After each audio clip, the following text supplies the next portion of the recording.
Hey, welcome back to another grilling video, and today we are going to be doing some fresh caught mangrove snapper and preparing it right here on the Blackstone. Absolutely delicious and fun and easy to do. Talk about fresh. And here is one of the benefits of living right on the water. We've got a couple of fresh caught snapper here, and what I like to do is hold them with a clean towel and just use a fork, kind of pulling from the back to the front of the fish to go ahead and scale it. You just kind of can keep repeating this, and you'll notice the scales will flop all over the place. That's all right. We're doing this outside, and I've got a garden hose that I can rinse it off with as I need to. So as you get closer to the fins, I like to go ahead and hold the fins up toward the front of the fish and just use the fork right underneath them to go ahead and scale that section as well. We're going to do the same thing when we go to the top of the fish too. You just want to go from the back to the front and try to get all the scales right there along the dorsal fin also. So once we have the scales off of one side, you'll notice I'm not bothering going all the way up to the head because I'll end up cutting that off anyway before we cook it. I'm just going to go ahead and use the hose now and rinse this thoroughly. I want to get all pieces of leftover scales off of that particular side. Now we're going to go ahead and rinse one side, and then we're going to repeat everything we just did on the opposite side of the fish.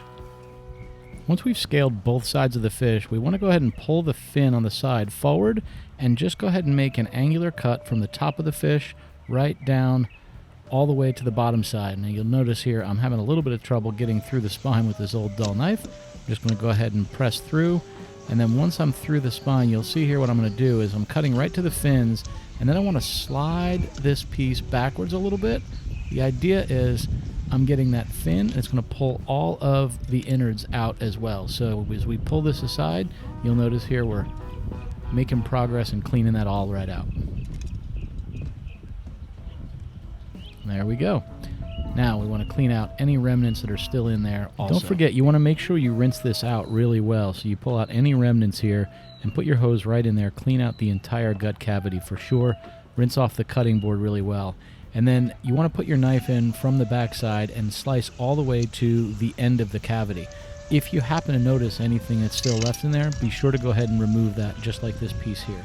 Once the cavity is clean, we want to go ahead and cut off the actual fins here.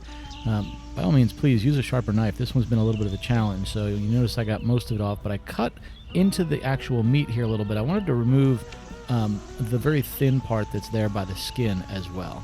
And then just open it up and make sure that you're good and clean all the way through the bottom there.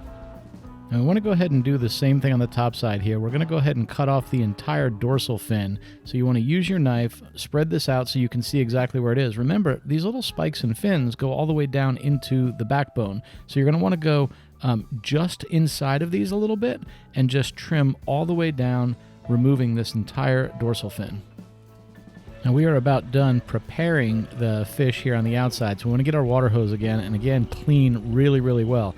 As you've trimmed these fins and whatnot, you may see a little bit of blood form, so you definitely want to clean it one more time. You'll notice we're just cleaning it real well all the way around. And what does fresh fish need? It needs a nice hot Blackstone. We're just adding a little bit of oil to the surface and letting this warm up so we can cook it. So once the fish was cleaned, I went ahead and put 3 cuts down the side of its back and covered it with a little bit of curry powder and olive oil. With that, I just put it down on the griddle, put a little bit of water underneath so it would help steam it, and after about 3 to 4 minutes, this guy is ready to flip over. We're just going to go ahead and flip that, check the whole thing out, and then the nice thing here is we want to cook this almost like it's in an oven. We want some of that moisture and heat to cover up and stay inside of this. So you see I put a little bit of water down there for steam and covered it back up. So after about another 4 minutes or so, I'm just pulling the lid off here and I'm checking to see how done it is. You can see my little test method here. I picked a little piece off and went ahead and tasted it. It tasted really good. So this is about ready to come off. Just checking to make sure it has a nice little brown coating on it where that curry has gotten a little bit crispy. And with that, it is time to go ahead and plate this guy up. And I love this presentation of having almost the whole fish. We cut the head off of it just because I think it's a little bit more presentable. Drizzle a little bit of olive oil right over the top of this, and this is ready to serve. Delicious and fresh. Whew, in the nick of time, it just started drizzling. I want to get that covered so it doesn't get wet and rust.